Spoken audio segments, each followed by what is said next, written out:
Saturday Night Live with Nwodim. Good evening. My name is Nigel Chambers from Big Go Belt Media.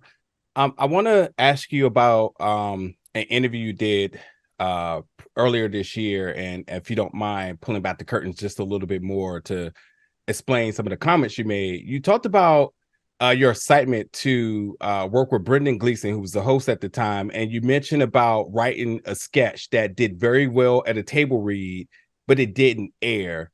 As a consumer of the show, I had no clue these type of things happen in just the process. So I'm just kind of curious about sort of what is that sort of workflow behind the scenes in terms of writing your sketches, obviously having a host on your side with it, but ultimately not airing. Just kind of curious about how that process kind of irons out. I mean, well, what's really cool is we're working with some of the most talented people. Our cast and our writers are among the most talented, the funniest people, right? So that happens more often than people realize, actually. It's always interesting to see somehow get wind of audience responses to things through the grapevine and such, because I'm like, oh, if people had any idea how things go down here. So you're often not even seeing the funniest sketch that we read at our table read that week. That sketch may not even get to go to our dress rehearsal, which determines the live show, for a myriad of reasons. Maybe host doesn't feel comfortable doing it, or it doesn't suit the theme that the show is maybe trying to orbit at the time.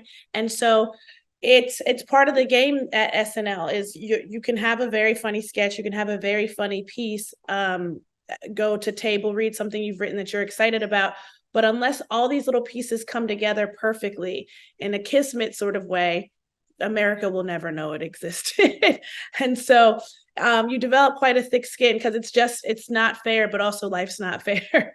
And it's not quite a meritocracy, I would say. So, and that I feel like is the case in a lot that goes on in Hollywood. So it's not much different than the greater entertainment industry, I would say, but that's sort of what happens. You could have an amazing audition, right?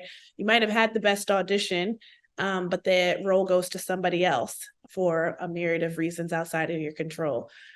So my job, I see it as, my job is to have fun, as much fun as I can, because for our Wednesday table read, because there's really nothing I can do to ensure that my sketch makes it to air. So the best thing I can do in service of myself and my own joy, and thus spreading joy, is to just make sure I'm having fun. I'm sorry. I was really looking forward to Rambunctious Nurses. That had me. I thought it's going to be good. Fun. They were fun. And I need to correct Gil. He forgot to mention Hot Girl Hospital in terms of one of your best skits in the past. That was amazing. Thank you. Thank you so much. Thank you.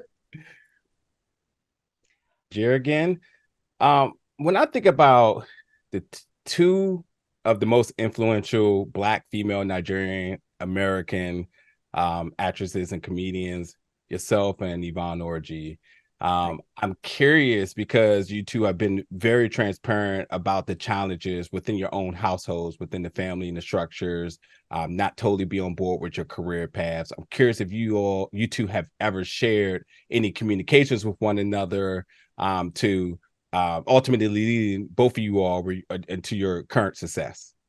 Well, I didn't really know Yvonne. I think we connected in 2017, maybe. She reached out, she's such a lovely, generous soul.